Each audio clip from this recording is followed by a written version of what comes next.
brought you by Silver Pumps and Motors. Top quality और consistent performance के लिए सिर्फ सिल्वर पंप्स नाम याद रखना.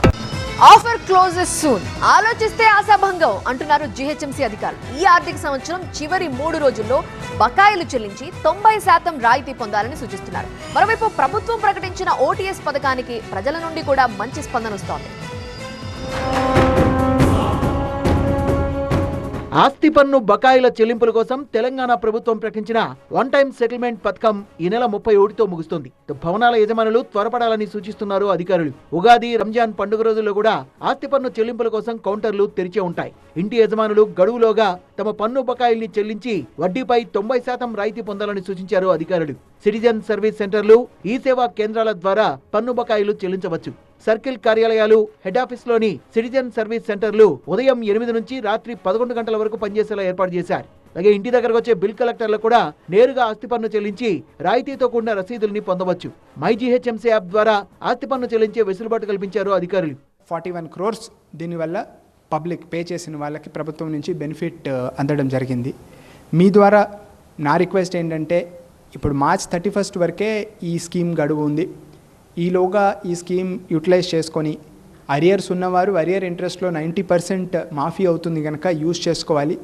ఈ అవకాశాన్ని మళ్ళీ కోల్పోతే ఏప్రిల్ 1 నుంచి అరియర్ ఇంట్రెస్ట్ అనేది పడుతుంది అరియర్స్కి. అండ్ ఈ సంవత్సరం 24-25 ఇయర్ ట్యాక్స్ కూడా అరియర్స్ కింద అవుతుంది. ప్రభుత్వం ప్రతి ఏటా ప్రకటిస్తున్న వన్ టైం సెటిల్మెంట్ పథకానికి ప్రజల నుంచి కూడా మంచి స్పందన వస్తోంది. ఈ నెల 7న ఓటీఎస్ పథకం ప్రారంభించక ముందు రోజువారీ వసూళ్లు 50 లక్షల నుంచి 2 కోట్ల లోపే ఉండేవి. అంతకుముందు రోజుకు 10 లక్షలు మాత్రమే వసూలైన సందర్భాలు కూడా ఉన్నాయి.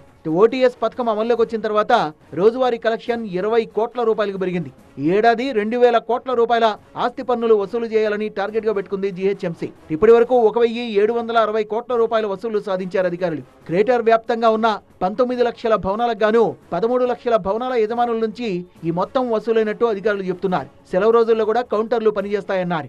ఆల్ పేమెంట్ మెకానిజమ్స్, యూపీఐ కావచ్చు, కార్డ్ కావచ్చు, మీ సేవాస్ కావచ్చు, citizen service, all payment mechanisms will continue to work during this days. Because ఇదంతా ఆన్లైన్ వ్యవస్థ, ఇదేమి క్యాష్ కౌంటర్ అట్లా కాదు, ఖచ్చితంగా పనిచేస్తే.